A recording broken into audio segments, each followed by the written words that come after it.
ফেনীতে নিজাম হাজারী সহ 157 জনের বিরুদ্ধে গ্রেফতারি পরোয়ানা।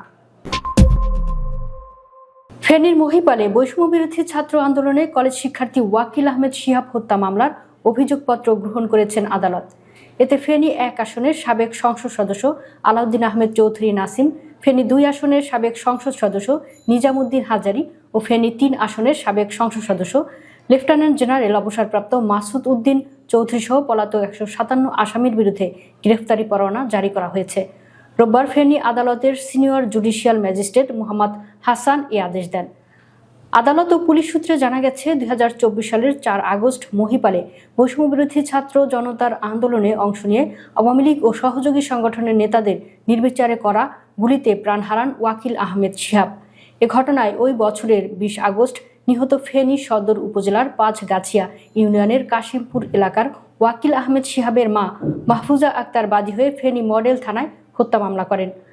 মামলায় ফেনী 2 আসনের সাবেক সংসদ সদস্য ও জেলা আওয়ামী লীগের সাধারণ সম্পাদক নিজামুদ্দিন হাজারী, জাতীয় পার্টির প্রেসিডিয়াম সদস্য ফেনী 3 আসনের সাবেক সংসদ সদস্য লেফটেন্যান্ট জেনারেল মাসুদ উদ্দিন চৌধুরী, ফেনী 1 আসনের সাবেক সংসদ সদস্য শেখ হাসিনার সাবেক প্রোটোকল অফিসার আলাউদ্দিন আহমেদ চৌধুরী নাসিম সহ 151 জনের নাম উল্লেখ করা হয়। এছাড়া আরও 100 থেকে 150 জনকে অজ্ঞাত আসামি করা হয়। ওয়াকিল আহমেদ শিহাব হত্যা মামলার তদন্তকারী কর্মকর্তা ফেনী মডেল থানা পুলিশের উপপরিদর্শক মোতাহের হোসেন বলেন, এ হত্যা মামলায় এজাহারভুক্ত 148 জন ও তদন্তে প্রায় 71 জন সহ মোট 219 জনের নাম উল্লেখ করে গত বছরের 8 ডিসেম্বর আদালতে চার্জশিট জমা দেওয়া হয়। মামলায় এজাহারভুক্ত 13 জন ও সন্দেহভাজন 49 জন সহ মোট 62 জনকে গ্রেফতার করা হয়েছে। এ মামলায় আওয়ামী লীগ নেতা মেজবাহ উদ্দিন মেজু, এনামুল হক এনাম সহ 6 জনকে রিমান্ডে জিজ্ঞাসাবাদ করা হয়েছে।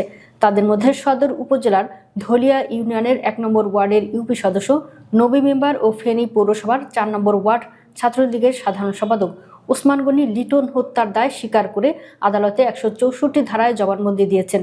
তারা দুজনেই সেদিন অস্ত্রধারী ছিল।